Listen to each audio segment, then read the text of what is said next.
நாம் ஒரு வீட்டை கட்டுகிறோம். அந்த வீட்டை கட்டின பிறகு அதிகபட்சமா மிஞ்சி மிஞ்சி போனா 25 ஆண்டுகள் அந்த வீட்டில் இருப்போமா?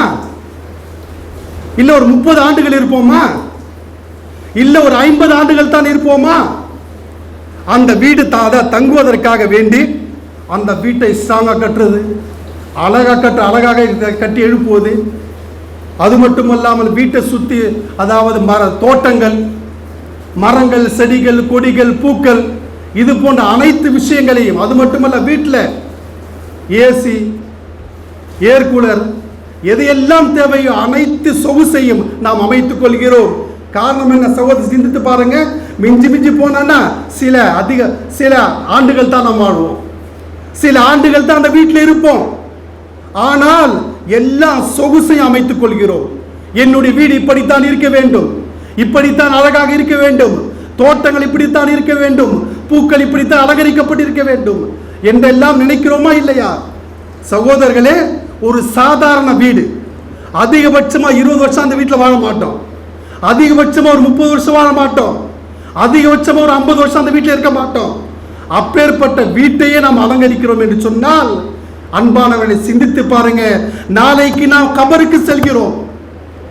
கபர் இருக்க, அதாவது உலகத்தில் நாம் எப்படி வாழ்கிறோமோ அதே போன்று இந்த கபருடைய வாழ்க்கை தான். கபருடைய வாழ்க்கையில கபருக்கு போய்விட்டால் சகோதரர்களை சிந்தித்து பாருங்க. அந்த கபர்ல நான் 1 வருஷம் இருப்போமா?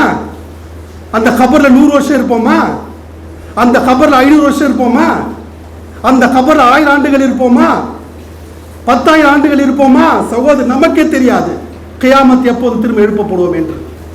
இவ்வளவு ஆண்டு, ஆயிரக்கணக்கான ஆண்டுகள் இந்த கபருடைய வாழ்க்கை நமக்கு இருக்கிறது. இதற்காக வேண்டி நன்மை நாம் சேகரிக்கிறோமா? இதற்காக வேண்டி அமல் செய்கிறோமா? இதற்காக வேண்டி இபாதத் செய்கிறோமா? ஆயிரக்கணக்கான ஆண்டுகள் கபருடைய வாழ்க்கை இருக்கிறது. சகோதரர்களே, இந்த கபருக்காக வேண்டி நாம் அலங்கரித்துக் கொள்கிறோமா? சற்று சிந்தித்து பாருங்க. எந்த அளவுக்கு என்று சொன்னால் சகோதரர்களே, அபூ ஹுரைரா ரலியல்லாஹு தஆலா அன்ஹு அவர்கள் சிறந்த சஹாபி. எந்த அளவுக்கு என்று சொன்னால், நபிகள் நாயகம் ஸல்லல்லாஹு அலைஹி வஸல்லம் அவர்களுக்கு உற்ற தோழர்கள் ஒரு சஹாபியாக இருந்தார். அஸ்ஹாபு சுஃபா, திண்ணை தோழர் என்று சொல்வார்கள் அவரை. எந்த அளவுக்கு என்றால், அவர் மரண படுக்கையில் இருக்கும் போது தேம்பி தேம்பி அழுறார். யாருங்க? அபூ ஹுரைரா ரலியல்லாஹு தஆலா அன்ஹு அவர்கள். அவர் எப்பேற்பட்ட சஹாபி தெரியுமா? சஹாபாக்கள், லட்சக்கணக்கான சஹாபாக்கள் இருந்தாங்க. அந்த சஹாபாக்களிலேயே, அதாவது இந்த அபூ ஹுரைரா ரலியல்லாஹு தஆலா அன்ஹு அவர்கள் ஹிஜ்ரி 7ஆம் ஆண்டு தான் இஸ்லாத்தை தழுவுகிறார்கள். அது மட்டுமல்ல, அவருடைய உண்மையான பெயர் அப்துர் ரஹ்மான். ஆனால் நபி ஸல்லல்லாஹு அலைஹி வஸல்லம் அவர்கள் அபூ ஹுரைரா என்று சொல்லி அழைப்பார்கள். அது மட்டுமல்ல அன்பானவர்களே, ஒரு நாளைக்கு 24 மணி நேரம் ஒரு நாள் இருக்கிறது, ஒரு நாளைக்கு 1000 ரக்காத் நஃபில் தொழக்கூடியவர். ஆயிரக்கணக்கான சஹாபாக்களுக்கு பாடம் எடுத்தவர், ஆயிரக்கணக்கான தாபீன்களுக்கு பாடம் சொல்லி தந்தவர், மிகப்பெரிய ஒரு பேராசிரியர். அது மட்டுமல்ல அன்பானவர்களே, எந்த அளவுக்கு என்று சொன்னால், எத்தனை சஹாபா பெருமக்கள் இருக்கின்றார்களோ, எத்தனை நபித்தோழர் இருக்கின்றார்களோ, அனைவரை விட ஹதீஸை அதிகமாக அறிவிப்பு செய்வது யார் என்றால் இவர் மட்டும் தான். இவர் மட்டும் சொன்ன ஹதீஸ் எவ்வளவு தெரியுமா? 5374 ஹதீஸ்.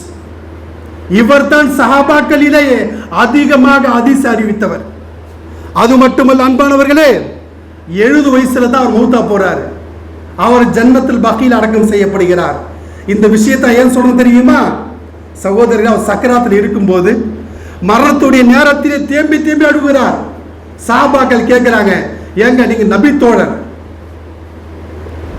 நீங்கள் சொர்க்கவாதி என்று அங்கீகரிக்கப்பட்டவர், இப்படிப்பட்ட சிறப்புகள் இருந்தும் கூட நீங்கள் ஏன் மௌத்த நினைச்சு பயப்படுறீங்களா?